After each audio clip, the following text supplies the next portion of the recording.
नमस्कार, मी तनया. न्यूज अनकटच्या कृषी अपडेटमध्ये आपलं स्वागत. पाहुयात कृषी क्षेत्रातील महत्त्वाच्या घडामोडी. राज्यातील ऊस लागवड क्षेत्र पूर्णतः ठिबकखाली आणण्यासाठी एका विशेष अभ्यास गटाकडून अभ्यास चालू आहे.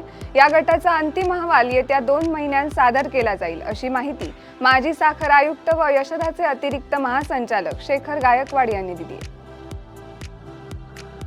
फळ भाजीपाला लागवडीसाठी शासनाच्या विविध योजनांद्वारे शेतकऱ्यांना प्रोत्साहन दिलं जात असून पाण्याचा काटकसरीने वापर करण्यासाठी पंतप्रधान सूक्ष्म सिंचन योजनेतून ठिबक आणि स्प्रिंकलर सेट उपलब्ध करून दिले जातात.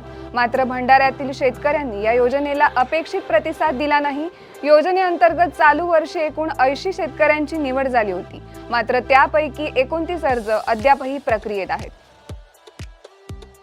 जालन्यात तुरीला योग्य बाजारभाव मिळत नसल्यानं तूर उत्पादक शेतकरी आर्थिक संकटात सापडलाय.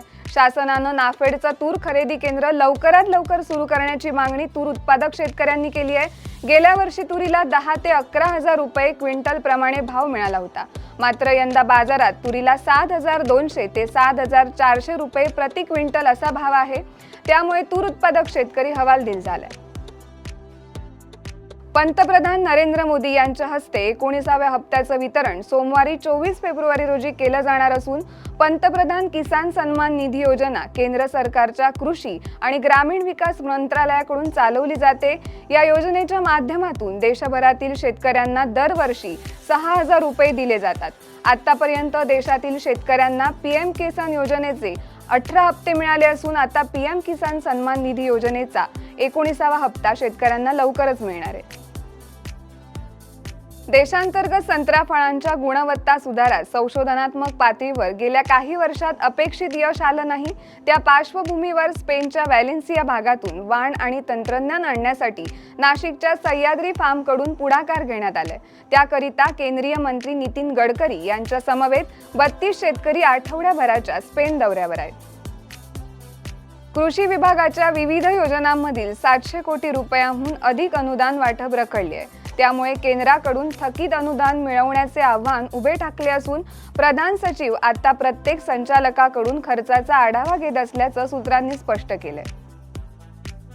राज्यातील साखर कारखान्यांचा गॅस आधारित सहवीज प्रकल्पाकडून महावितरणाने खरेदी करत असलेल्या विजेसाठी प्रति युनिट 1.5 रुपये अनुदान 14 सहकारी साखर कारखान्यांना 31 कोटी वितरित करण्याचा निर्णय राज्य सरकारने घेतलाय. राज्य सरकारने आदेश काढल्यानंतर विहित वेळेत करार न झालेल्या कारखान्यांना या निर्णयाचा फायदा होणार आहे. ठिबक सिंचन योजनेचे जिल्ह्यासाठीचे 23 कोटी 50 लाखांचे अनुदान रखडले आहे.